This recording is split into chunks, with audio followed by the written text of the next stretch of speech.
seorang tokoh akidah Islam yang sangat dihormati dalam dunia Islam, terutamanya dalam tradisi mazhab Hanafi, dan membina satu sistem akidah yang sistematik agar akidah Sunni dapat dipertahankan dan diwariskan dari generasi ke generasi untuk menjelaskan dan mempertahankan akidah Ahlussunnah wal Jamaah daripada kekeliruan dan salah faham yang dibawa oleh musuh-musuh doktrin Sunni pada zamannya. Wahyu sebagai berada pada kedudukan yang tertinggi karena ia datang daripada Allah yang Maha Mengetahui. Akal pula digunakan sebagai alat untuk memahami, menguatkan dan mempertahankan kebenaran wahyu.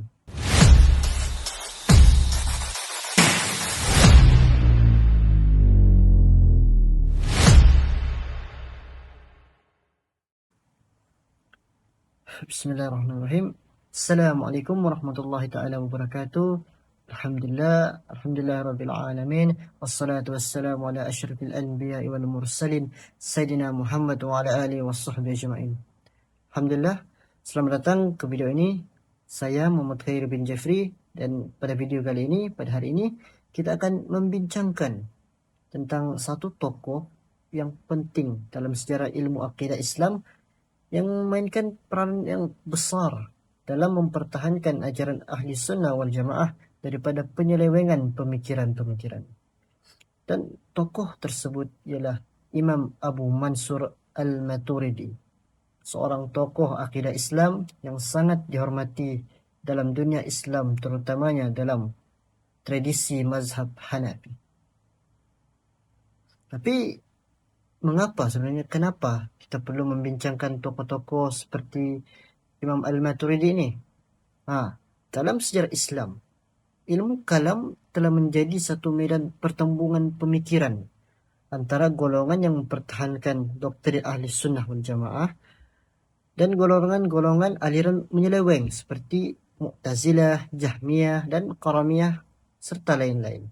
Di tengah budaya intelektual ini, timbul keperluan bagi seorang tokoh yang bukan saja mampu menganalisis hujah lawan, bahkan membina satu sistem akidah yang sistematik agar akidah Sunni dapat dipertahankan dan diwariskan dari generasi ke generasi. Dan Imam Abu Mansur al-Maturidi lah tokoh yang muncul bagi memenuhi konteks tersebut. Dan dalam video ini kita akan menerokai biografi beliau, sumbangan-sumbangan penting beliau, dan keberkesanannya, pengaruhnya hingga ke hari ini.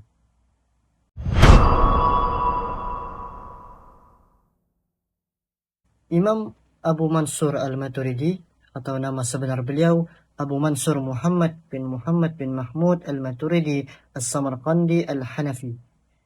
Beliau lahir di Samarkand, atau pada kini dia lebih dikenali sebagai salah satu bahagian di Uzbekistan.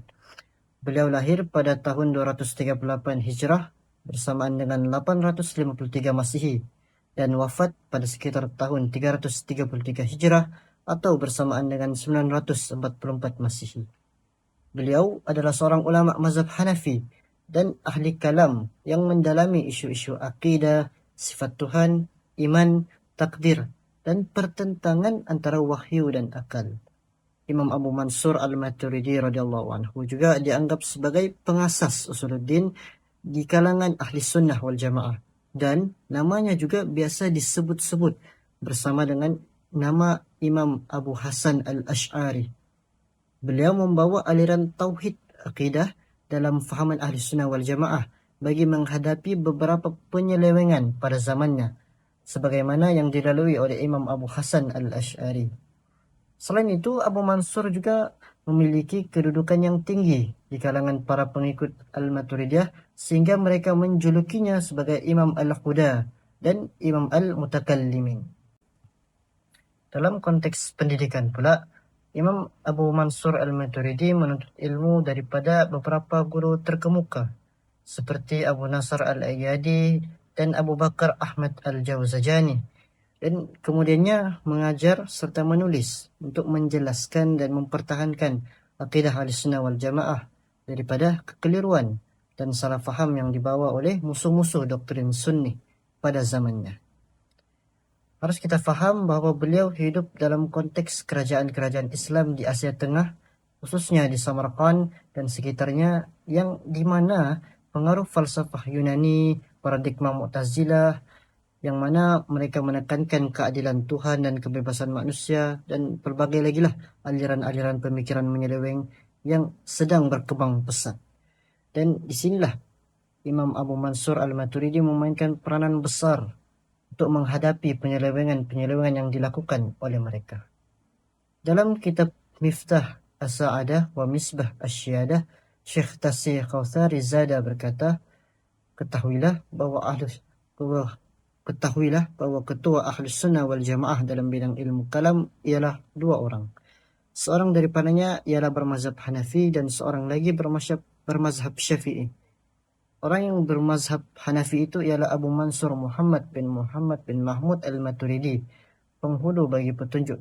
Manakala seorang lagi bermazhab Syafi'i, ialah seorang Syekh As-Sunnah dan ketua Al-Jamaah, imam bagi ulama ilmu kalam, pendukung sunnah, penghulu bagi Rasul-Rasul, yakni Muhammad SAW, pendukung agama dan penyelusur di dunia bagi memelihara akidah Muslim. Dia ialah Abu Hasan Al-Asy'ari. Antara karya-karya beliau yang terkenal adalah seperti kitab At-Tauhid, yang mana kitab tersebut dianggap sebagai karya teologi akidah utama beliau, yang mana merangkumi bukti-bukti tentang tauhid, sifat Tuhan, dan penjelasan serta bantahan terhadap pelbagai golongan yang menentang akidah Sunni. Buku ini juga membincangkan tentang tauhid khaliqiyah dan rububiyah, serta sedikit tauhid asma' was sifat. Seterusnya beliau juga menulis buku Ta'wilat Ahlus Sunnah, yang mana buku tersebut merupakan kajian tentang bagaimana Ahli Sunnah menginterpretasi teks-teks wahyu dalam isu-isu yang menjadi tumpuan dan perselisihan.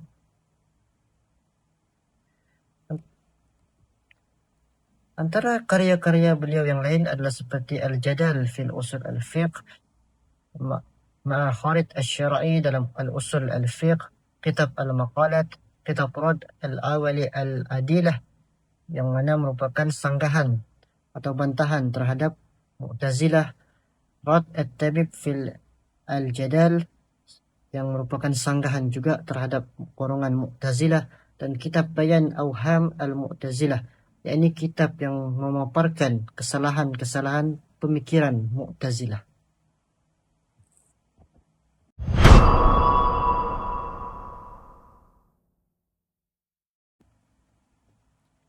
Baik, seterusnya kita masuk kepada sumbangan dan keberkesanan ajaran dan pemahaman yang dibawa oleh Imam Abu Mansur Al-Maturidi. Yang pertama ialah ketegasan dalam menjelaskan tauhid dan sifat sunnah.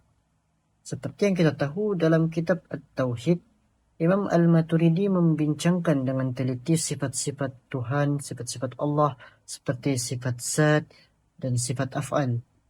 Beliau menolak pendekatan yang menafikan sifat Allah secara total, seperti pegangan Jahmiyah, dan menolak juga pendekatan rasionalisme melampau Mu'tazilah yang cuba memahami sifat Allah hanya melalui logik akal manusia semata-mata. Beliau menegaskan bahawa teks wahyu harus diambil serius, tetapi ditafsirkan dengan kecermatan agar tidak membawa kepada pemahaman yang bertentangan dengan akal sehat. Menurut Imam Al-Maturidi, akal memang digunakan untuk memahami agama, tetapi akal tidak boleh mengatasi wahyu. Jika berlaku percanggahan antara zahir, antara wahyu dan akal, wahyu perlu ditafsir dengan metode dan cara yang tepat, bukannya ditolak. Oleh itu beliau mempertahankan pendirian Ahli Sunnah wal Jamaah, yang mana Allah memiliki sifat yang sesuai dengan keagungannya. Beliau juga menekankan bahawa wahyu dijadikan asas utama dan akal sebagai alat untuk memahami, bukannya untuk menghukum wahyu. Seterusnya, Imam Abu Mansur Al-Maturidi juga menegaskan tentang keseimbangan dan antara akal dan wahyu. Salah satu aspek yang sering ditekankan dalam karya Al-Maturidi ialah penggunaan akal sebagai alat bantu dalam memahami prinsip akidah, selagi ia tidak bertentangan dengan wahyu. Beliau tidak menolak penggunaan logik atau hujah rasional, tetapi beliau tidak membiarkan rasional tanpa batas mempermainkan wahyu. Dan atas sebab ini, beliau menyusun sebuah bantahan terhadap Mu'tazilah yang terlalu menolak sifat-sifat Allah dan juga terhadap golongan-golongan yang menolak akal sepenuhnya. Oleh itu, Imam Al-Maturidi membawa satu jalan tengah. Beliau menegaskan bahwa akal dan wahyu adalah dua perkara yang tidak boleh dipisahkan. Namun susunan keutamanya mestilah jelas. Wahyu sebagai berada pada kedudukan yang tertinggi, karena ia datang daripada Allah yang Maha Mengetahui. Akal pula digunakan sebagai alat untuk memahami, menguatkan dan mempertahankan kebenaran wahyu. Oleh itu, Imam Al-Maturidi meletakkan 3 garis panduan penting dalam hubungan antara akal dan wahyu. Yang pertama, akal digunakan untuk mengenal kewujudan Allah. Apabila manusia merenung kejadian alam, melihat langit, bumi dan segala sistem yang begitu sempurna, seperti sistem solar, peredaran bumi yang sangat sempurna, akal akan menyimpulkan bahwa alam ini pasti ada pencipta. Mustahil ia boleh terjadi dengan sendirinya. Maka akal di sini membawa manusia ke arah mengakui kewujudan Allah. Dengan prinsip ini, Imam Al-Maturidi berjaya menolak fahaman etis dan golongan dahriyah yang mempercayai bahwa alam ini terjadi secara kebetulan semata-mata. Yang kedua, akal tidak boleh melampaui batas perkara gaib, seperti mengenai hakikat zat Allah, sifat Allah, syurga, neraka, malaikat dan hari kiamat. Semua ini tidak dapat dicapai dan difikirkan oleh akal yang terhad dan terbatas. Dalam perkara seperti ini, wahyu perlu diutamakan. Imam Al-Maturidi menekankan bahwa kita wajib beriman kepada sifat Allah tanpa membayangkan bagaimana rupa atau bentuknya, karena Allah tidak menyerupai makhluk. Oleh itu, pendekatan ini secara tidak langsung menolak hujah golongan Jahmiyah yang menafikan sifat Allah sepenuhnya, dan pada masa yang sama menolak rasionalisme melampau oleh golongan Mu'tazilah yang suka menafsirkan Al-Quran dan hadis hanya menurut logik mereka. Dan seterusnya, garis panduan yang ketiga ialah akal wajib digunakan untuk menolak penyelewengan akidah. Imam Al-Maturidi mengajarkan kita bahwa serangan pemikiran perlu dijawab dengan cara intelektual. Sebagai contoh, Mu'tazilah mendakwa bahwa manusia mencipta perbuatan mereka sendiri dan Allah langsung tidak terlibat dalam setiap perbuatan mereka. Imam Al-Maturidi dia membantah. Beliau membantah dengan hujah yang mudah dan sangat logik. Beliau menyatakan bahwa jika manusia menciptakan segala perbuatan, maka manusia lebih berkuasa daripada Allah. Ini adalah sesuatu yang mustahil lah, karena manusia sendiri adalah makhluk yang bergantung penuh kepada Allah. Jadi, melalui hujah ini, beliau membuktikan sendiri bahwa manusia hanya berusaha, manakala Allah tetap menjadi pencipta segala perbuatan. Baiklah, seterusnya kita kupas pula berkaitan dengan pengaruh kepada institusi pendidikan dan dunia pada masa kini. Seperti yang kita tahu, mazhab Al-Maturidiyah menjadi salah satu daripada 2 aliran utama dalam akidah Islam yang banyak digunakan dalam kawasan khususnya di Asia Tengah seperti Turki, dunia Melayu, dan sebagian besar wilayah yang mengamalkan mazhab Hanafi. Di institusi madrasah, Universiti Islam, dan pengajian akidah, karya seperti kitab At-Tauhid kini diterjemahkan dan diajarkan. Sebagai contoh, terjemahan ilmiah karya tersebut, yakni kitab At-Tauhid, diterbitkan oleh Ibnu Khaldun University Press dengan anotasi dan pengenalan akademik terkini, menjadikan pemahaman Al-Maturidi lebih mudah diakses oleh pelajar bukan Arab dan sarjana modern. Seterusnya, pengaruh Al-Maturidiyah juga dapat dilihat dalam fatwa dan pentadbiran agama. Badan-badan mufti dan institut fatwa di beberapa negara cenderung memakai pendekatan berhemah dan berhujah apabila menyelesaikan satu masalah kontemporari, terutamanya apabila isu tersebut memerlukan imbangan antara prinsip syariah dan realiti sosial. Pendekatan berasaskan dalil dan akal yang seimbang ini memudahkan proses ijtihad yang berhati-hati dan mengurangkan kecenderungan kepada fatwa yang bersifat populis atau ekstremis. Jadi secara kesimpulannya, pengaruh Imam Al-Maturidi di Institut Pendidikan dan arena intelektual dunia Islam pada hari ini sangat ketara. Melaluinya umat Islam dapat memperoleh satu pendekatan akidah teologi yang membawa kepada keseimbangan. Dan aset ini merupakan aset yang penting bagi kita untuk menghadapi cabaran-cabaran pemikiran menyeleweng pada zaman modern ini, seperti aliran liberalisme dan pluralisme. Dengan usaha berterusan dalam pendidikan, penerbitan, warisan ini boleh terus menjadi benteng terhadap penyelewengan akidah sambil menyumbang kepada pembentukan masyarakat Islam yang matang dan bertanggung jawab. Sebagai rumusan video ini, kita boleh rumuskan bahwa Imam Al-Maturidi memainkan peranan penting sebagai pembela akidah Ahli Sunnah wal Jamaah pada era pertengahan kalam Islam.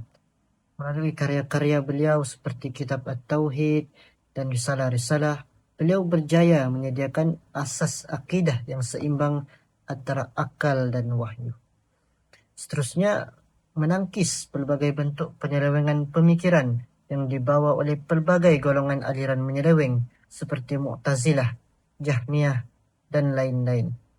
Hal ini juga bahkan berjaya menangkis bentuk-bentuk penyelewengan pada zaman moden seperti liberalisme dan pluralisme.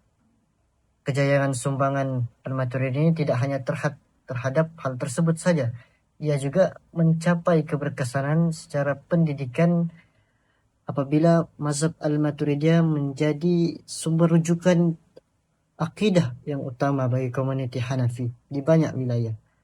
Dan hal ini menjadikan kajian terhadap Al-Maturidi kekal relevan bagi pemahaman sejarah perkembangan Sunni dan usaha kontemporari bagi mempertahankan pemahaman akidah Ahli Sunnah wal Jamaah dalam kalangan masyarakat Islam pada zaman kini.